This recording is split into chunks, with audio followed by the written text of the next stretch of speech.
Lakad!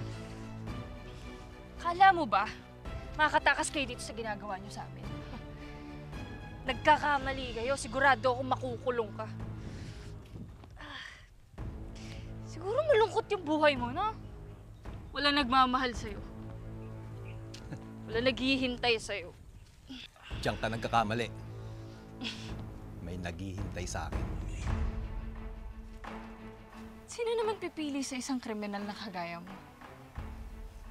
Malamang kriminal din. Pwede si Zoe. Total bagay kayo, parehas kayong kriminal. Alam mo kung alam kong masama ka pa rin, sana pinush ko na kayong dalawa. Hoy, tumahimik ka! Huwag mo idamay si Zoe dito, ha? Tatamaan ka na sa akin. Talaga? Ito ba? Alam mo, hindi naman magagalit si Moira kung sakaling papatayin kita.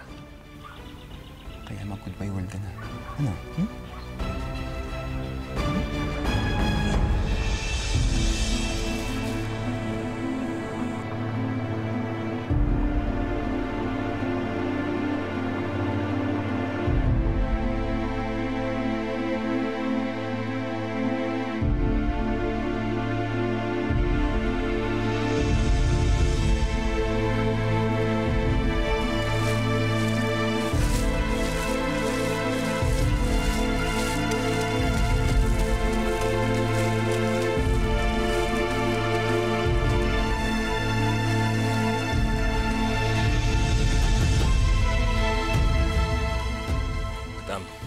Mabuti po, ligtas kayo.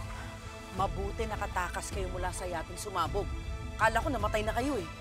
Madam, may impormasyon po. Tumawag sa akin si Dax. Nandito si Annalyn. What? Tuloy mo, Annalyn! Ano?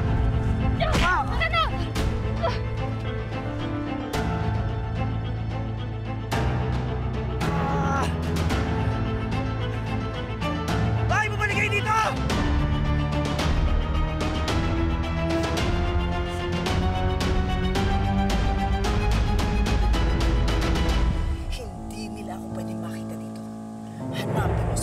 Patayin niyo sila.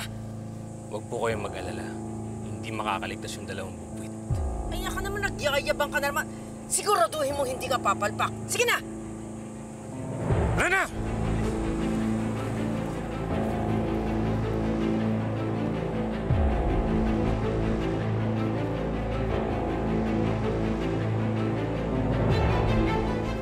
Baka madulas tayo. Sakit. Kaya mo yan, kaya mo yan. Si Dax. Talaga yung sakit, masakit. Justine, kaya mo yan. Hindi nga pwede, mauna ka na. Mamamatay tayo pareho dito. Hindi kita iiwan, taka na. Ako nagdala ng problema na to sa pamilya natin, kaya iligtas mo na yung sarili mo. Nagawa ko yun dahil sa galit ko sa nanay ko. Plano namin ng dati ko, sirain yung nanay ko. Yun yung plano namin all along. Kaya nalaman mo yung ginagawa ko. Oo, kasalanan mo lahat na to pero hindi ka mamamatay dito, kaya taka na.